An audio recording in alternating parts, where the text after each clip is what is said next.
can the Prime Minister confirm to me that he will continue to stand up for all workers and our vital motor manufacturing industry as he negotiates a better deal for Britain around the world?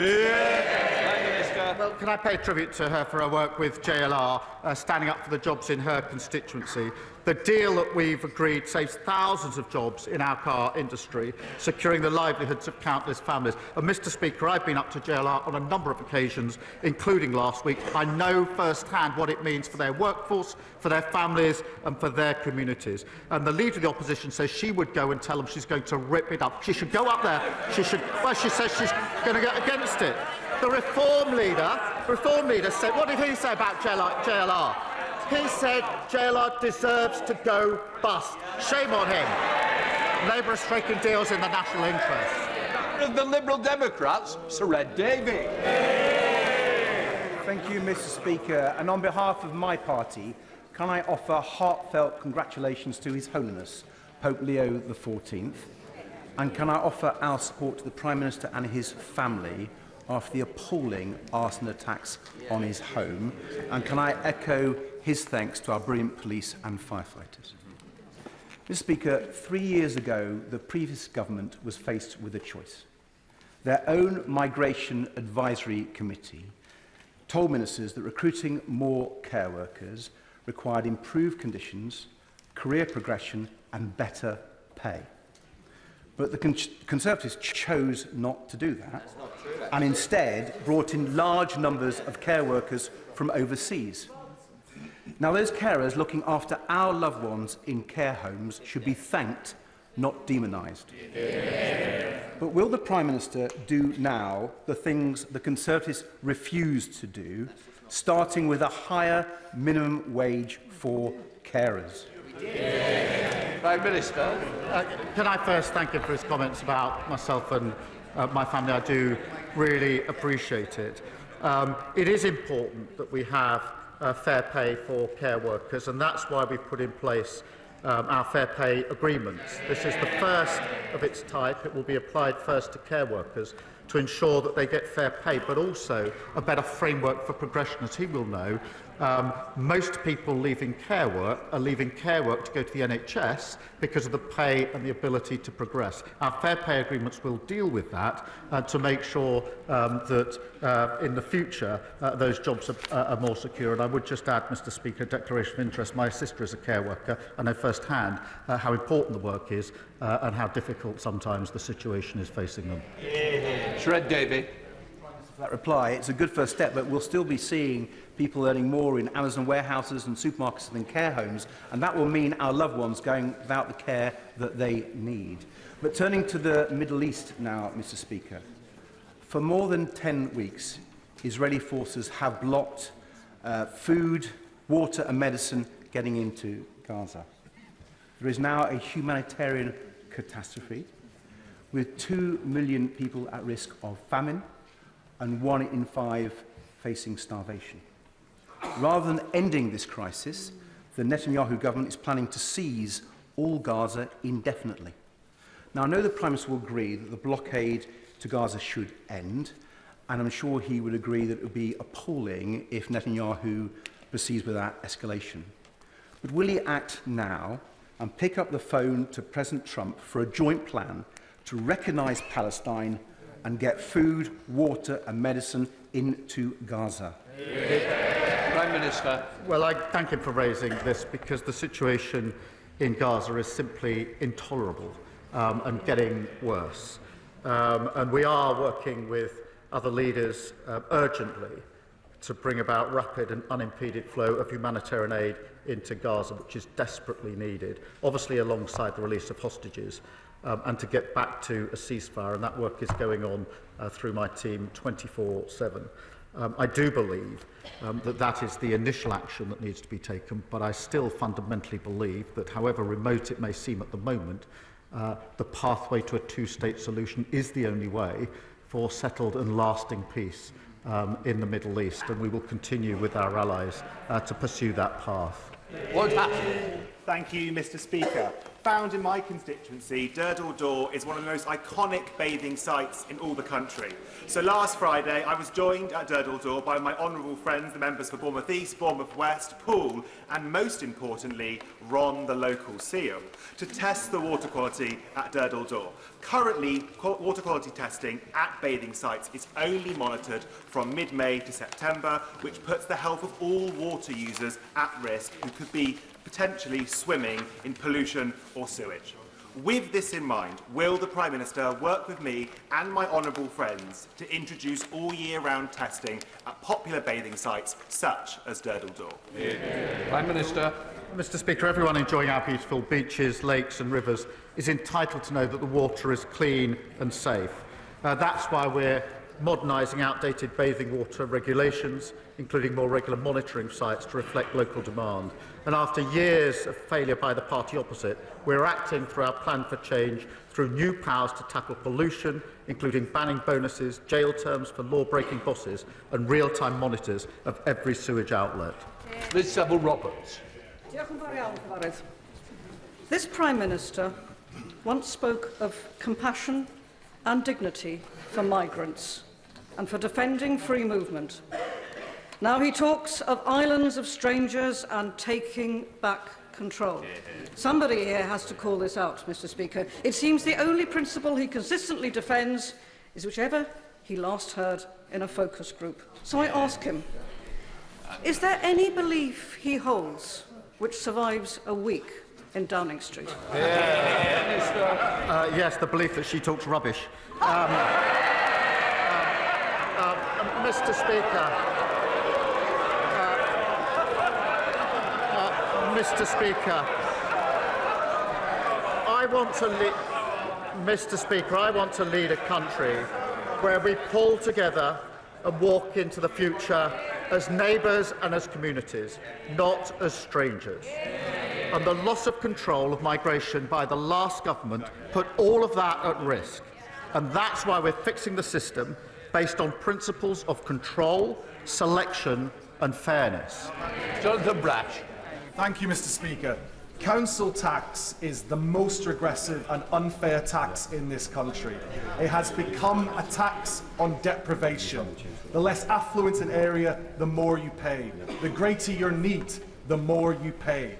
A Bandy property in Westminster pays just £1,017 a year. In Hartlepool, it's £2,495 a year. For a Band H property, the difference between those two areas is £3,000.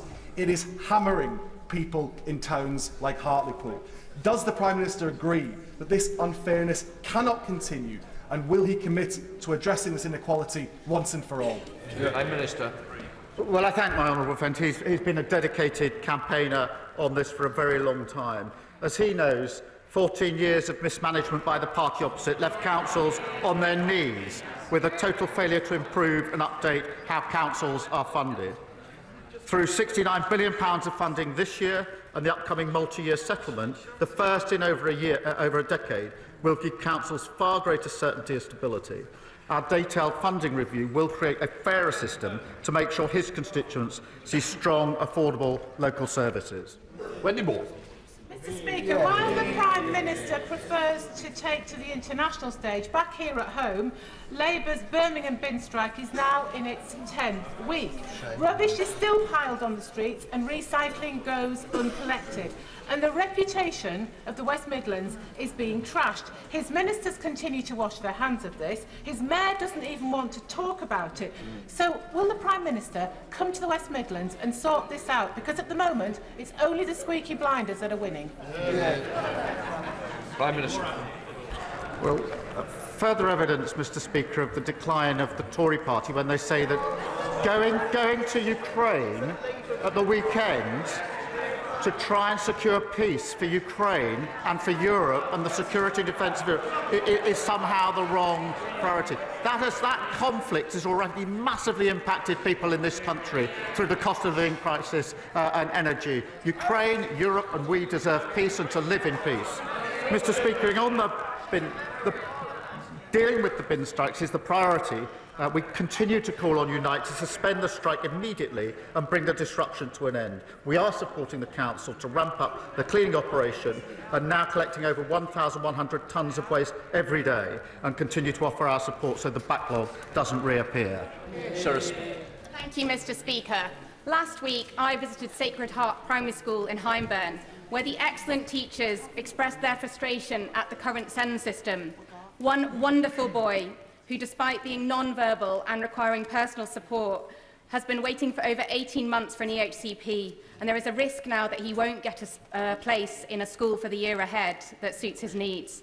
How will the Prime Minister ensure that the voices of parents and children are at the heart of the SEND reforms that the Government will bring forward? Prime Minister. Well, I thank my honourable friend. She's a powerful champion on this issue. Our principle is that every young person with special education needs should receive the right support to succeed. We've immediately announced an additional £1 billion for high needs funding, including almost £20 million for schools in Lancashire. We will support special schools and deliver truly inclusive places and expertise in mainstream schools to help every child thrive. Nigel Farage. Thank you, Mr. Speaker. We at Reform, a party that is alive and kicking, very much enjoyed your speech on Monday. You seem to be learning a very great deal from us. But can I encourage you, please, to go further as a matter of national security? As a matter of national security. Over the weekend, an illegal immigrant from Iran, who we believe came by boat, was arrested in the north of England on serious charges of terrorism. Since the speech on Monday, 1,000 young, undocumented young males have crossed the English Channel. Does the Prime Minister agree now is the time to declare the situation in the English Channel as a national security emergency? It wasn't my speech, it was the Prime Minister's. Mr. Speaker, the situation is serious. The last government lost control of the borders. We are taking powers. The Borders Bill, precisely to his point, the Borders Bill is the first bill to give terrorism-like powers to law enforcement, precisely so that we can get in before the crimes are committed, before people get to this country. That's right. This is the most far-reaching provision ever for law enforcement to defend and secure our borders. And that's why it is extraordinary that he, of all people, voted against it. And sooner or later he's going to have to explain it. Amanda Martin. Thank you, Mr. Speaker. Mr. Speaker, since my election, I've been championing and backing our country's plumbers, builders, electricians and all trades. These are not the people just building Britain, but holding all of our communities together. That's why I've been campaigning for tougher sentencing and action on tool theft, and for the real cost of this crime to be recognised. I want to firstly thank everyone in the sector who's backed the campaign, because together we've shown that the message is clear. 14 years of government neglect. It's time for action and change. Will the Prime Minister work with me, the Secretary of State for Justice, and myself to include my bill as we review sentencing and justice so the punishment finally fits this crime? Can I commend my honourable friend? She's led the campaign to highlight the devastating impact of these crimes. Mr. Speaker, for hard-working small businesses, the theft of tools isn't just a violation. It can mean thousands of pounds of potential work lost, with a huge impact to businesses and to families. We're investing over £1.2 billion extra into policing, with 13,000 new neighbourhood police to focus on crimes that impact on communities the most. And I pay tribute to my honourable friend, and I know the Justice Secretary will look at the details carefully. Andrew Stone. Thank you very much, Mr. Speaker. Whether you agree with the Prime Minister's net zero targets or not, I'm sure the Prime Minister will agree that you won't achieve them, or he won't achieve them, without taking people with him. The cabling corridor, substation corridor for the Morgan and Morecambe offshore wind farm is now one of the most objected to national energy infrastructure projects in the country. And what is angering myself and thousands of others is that there is a perfectly alternative cabling route further up the coastline, which would actually have local economic benefit, would be more cost-effective as a whole life cycle project, and could connect to existing national grid infrastructure. But no one is listening. So will the Prime Minister now listen and pause the planning inquiry for the existing application and ask the Department to consider and cost the alternative route to avoid untold devastation to our coastline and countryside? Can I thank him for his question? As he will know, the Secretary of State is going through a quasi-judicial exercise, and therefore I'm limited in what I can say, but let me do the best I can within those constraints, because the project is going through its examination, where interested parties can put forward their views on the application and should do so. And more broadly, as we drive forward renewable projects, the planning process is designed to ensure impacts are carefully considered. Thank you. Fred Thomas. Thank you, Mr. Speaker. The United Kingdom has rightly helped arm Ukraine with modern, effective capability, and we're sending them some £4.5 billion this year. But after decades of relying on the peace dividend, our own forces are ill-equipped for modern warfare. With colleagues interested in defence technology, I'm developing a proposal for a joint UK-Ukraine production hub on British soil. This would support Ukraine while also modernising our own forces at warfighting scale and creating the jobs and know-how needed to rearm and stay secure. Will the Prime Minister use his good offices to help support this proposal? Prime Minister. Well, my honourable and gallant friend is right that our ironclad support for Ukraine should go hand in hand with firing up our own defence industries. And that means well-paid, secure jobs right across the country, including in Plymouth, and strengthening national security. We reiterated our support for Ukraine in Kyiv last weekend, and I'm proud that British industries are playing their part supporting Ukraine against Russia's illegal invasion. I'll make sure that he meets the relevant minister to discuss his proposal. John Long. Thank you, Mr. Speaker. People in the real world are disgusted by the Energy Secretary's obsessive pursuit of net zero at any cost. The Scottish Borders is under attack, with solar farms the size of towns, massive wind farms and now mega pylons scarring unspoilt landscapes. Nobody sensible supports his crazed crank policies that will put jobs at risk and rip up farmland. So when will the Prime Minister step in and stop his Energy Secretary throwing taxpayers' money at this nonsense? Prime Minister. Mr. Speaker, only a few years ago, dealing with the climate challenge was a shared endeavour across this House. And it's yet further evidence of how far his party has fallen, that they cannot see the significance and importance of tackling one of the major challenges of our time. I think we should rise to that challenge, not be defeatist about it. And it's further evidence, as far as I can see, that the Tory project is just finished. Jake Richards. Mr. Speaker, male suicide is a tragic epidemic in our country. Each week, almost 100 men take their own lives, and suicide is the biggest killer of men aged under 50. In my constituency, I'm working with Andy's Man Club in Maltby, the learning community in Dinnington and Better Today in Kiverton Park to try and raise awareness about the fantastic groups who offer support for men in the most difficult circumstances. Will the Prime Minister use this opportunity to support the campaign that we are undertaking in my constituency and also reassure those groups and my constituents that mental health services for men will be a priority for his government? Can I thank him for raising this crucial issue? And across the House, I know members will have their own personal and tragic experiences of suicide.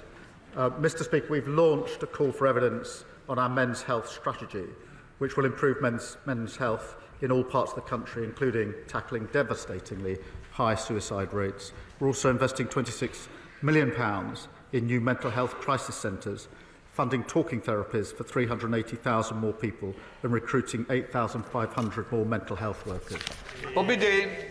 Thank you, Mr. Speaker. The plans to upgrade St Helier Hospital, including the delivery of a new specialist emergency care building, have been put back by 10 years. Now, I'm talking to the Trust about a way to bring all or part of those plans forward, but in the meantime, they have a very real fear that some of the buildings on the existing estate are at risk of catastrophic failure before the decade is out.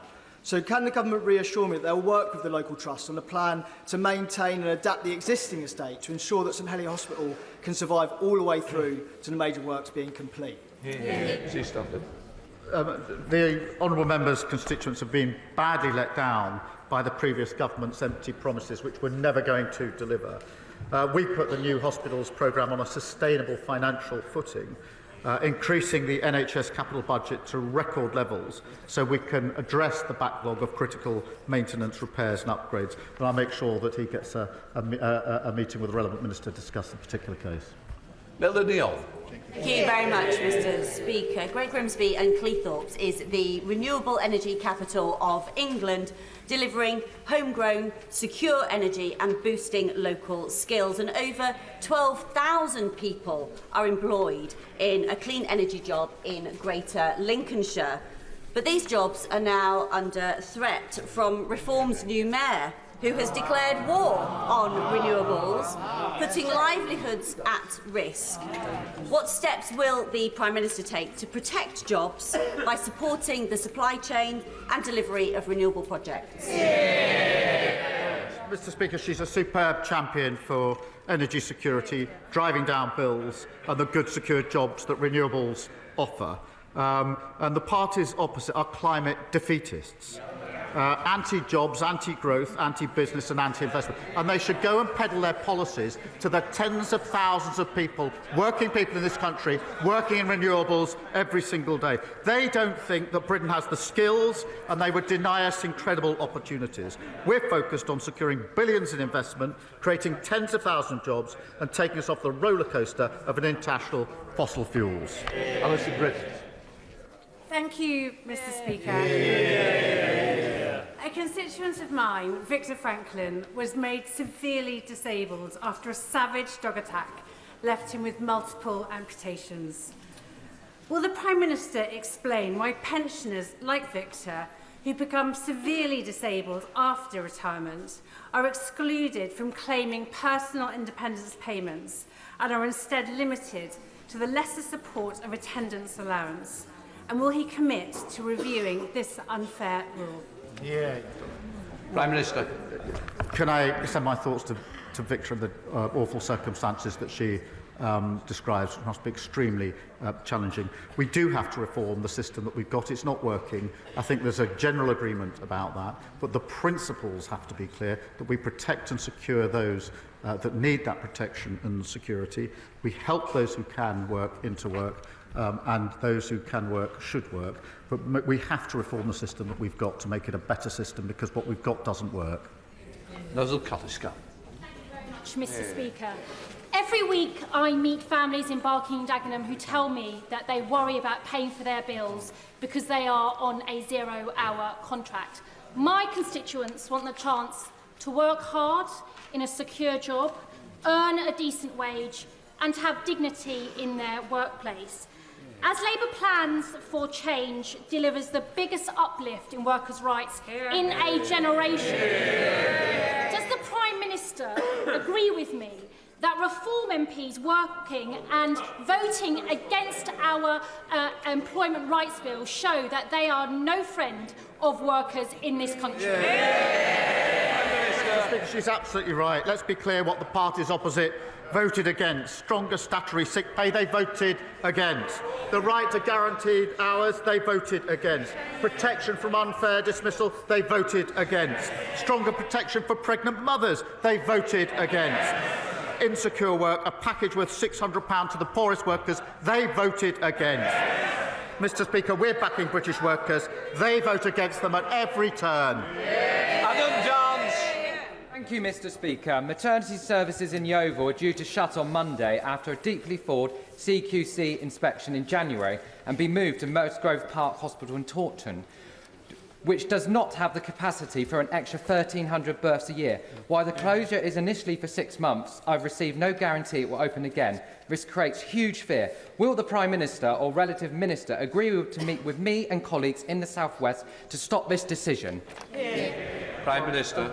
Mr Speaker, I'm grateful to him for raising this issue, which must be of concern. I'm not across the details of it, I'm afraid, at this stage, but I will make sure that he gets a meeting with the relevant minister to get to the bottom of the issue that he's described. That completes Prime Minister's questions. Point of order, Jake Richards. Mr Speaker, at Prime Minister's questions, the Leader of the Opposition claimed that unemployment had risen by 10% since the last general election. That figure is completely and utterly incorrect. It's no wonder that George Osborne, a former Conservative Chancellor, says she's got no economic plan if she can't even get basic statistics right. Will she return to the House and correct the record? It's not up to the Chair for the accuracy of what a member states. What I would say is you've corrected the record in your opinion, and we'll leave it at that for now. Bench changeover.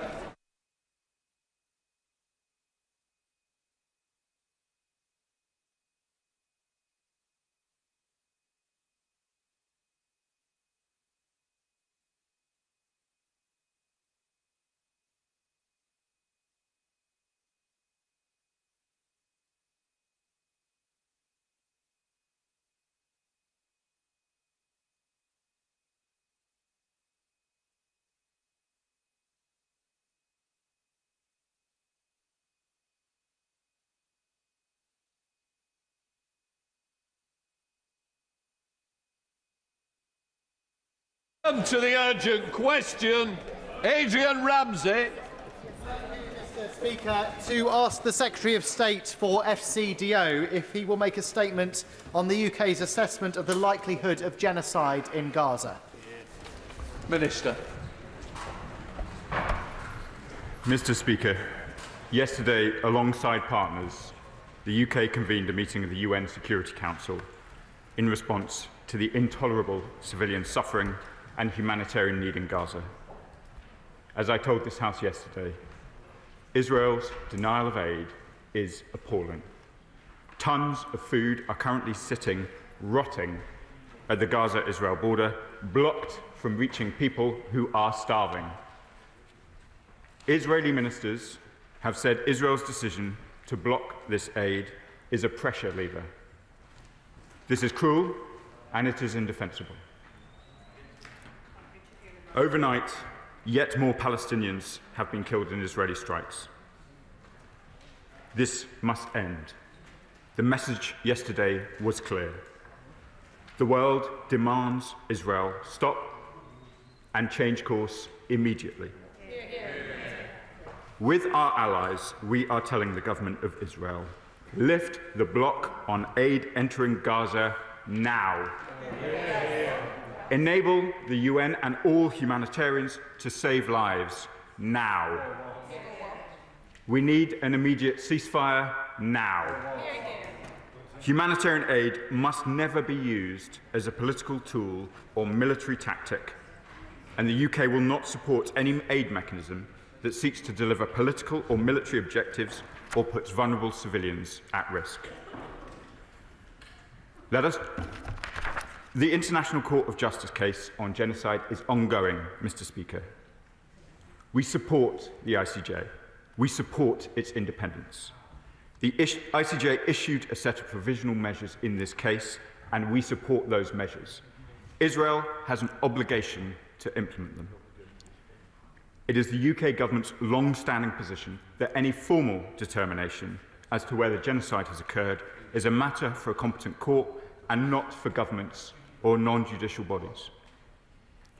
The UK is fully committed to upholding our responsibilities under domestic and international law, and we have at all times acted in a manner consistent with our legal obligations, including under the Genocide Convention. The devastation from this conflict must end, Mr. Speaker. Our complete focus is on lifting Israeli restrictions on aid, on freeing the hostages, on protecting civilians, and on restoring the ceasefire. We will work urgently with our allies and partners on further pressure to make Israel change course. Adrian Ramsey. Mr. Speaker, overnight, the UN's Emergency Relief Coordinator Tom Fletcher warned that a genocide was possible in Gaza. 1 in 5 people faces starvation. The entire population is facing high levels of acute food insecurity. In Gaza, Gaza North, Deir al-Balah, Khan Yunis and Rafah, there is a risk of famine. And there's one primary cause: Israel's aid blockade since the 2nd of March. The Security Council were told that civilians in Gaza have again been forcibly displaced and confined into ever-shrinking spaces, with 80% of the territory either within Israeli militarised zones or under displacement orders. Israeli airstrikes on the European hospital in Gaza yesterday killed 28 people, with further reports of at least 48 deaths overnight from strikes elsewhere. So can he tell us whether the FCDO has conducted any recent assessment of its own on the risk that the Israeli authorities are committing genocide? Last night, the UK's ambassador to the UN rightly called on Israel to lift the restrictions and ensure a return to delivery of aid in Gaza in line with humanitarian principles and international law. But this is not enough. Notwithstanding the government's position that it's for judicial bodies to make a determination, what is the Minister's response to the latest UN assessment that genocide is possible in Gaza? Can he confirm whether the UK stands by the obligation to prevent duty in the Genocide Convention? Parliament needs to know whether the UN Emergency Relief Coordinator's assessment will lead to a shift in the UK government's position. Why is it that when the horrors increase, the UK government's position stays the same? And lastly, to echo the words in Tom Fletcher's briefing, will you act decisively to prevent genocide and ensure respect for international humanitarian law, or will you instead repeat the empty words, "We did all we could"? Minister. Mr. Speaker, I'm grateful to the honourable gentleman for asking these important questions. The testimony of the Emergency Relief Coordinator, the very most senior official in the entire humanitarian system in the world, last night at the UN Security Council meeting that we called with our allies, is clearly incredibly important. And I can confirm to the honourable member that we do abide by our international law obligations, including to the Genocide Convention, and we consider in all of our IHL assessments, which are ongoing, all of the relevant tests, and we will continue to do so. The honourable gentleman, Mr. Speaker, asks important questions, questions which have echoed in this chamber yesterday and throughout this long and painful conflict. This government has taken steps, whether it's restoring funding, suspending arms exports, working with our partners in the UN and elsewhere, but clearly we are in a situation today where nobody in this House would wish to be, nobody on these benches, and I'm sure nobody on the benches opposite. We will need to take more and more action until we see the change that we need, but the central question, as I've told this House repeatedly, the central question is that aid is not being allowed into Gaza. While it is not allowed into Gaza, there is nothing that can be done to get the aid at the scale and in the manner necessary to save Palestinian life. And it is on that point that we called the Security Council, and on that point we will continue to act. Can I just remind people not to use you, because I'm not responsible for some of those statements. Right.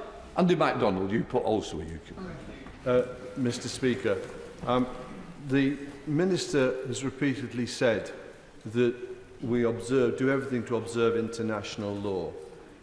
Will he please accept that there is a growing body of opinion that says the UK is not doing that, they're not complying with our obligations?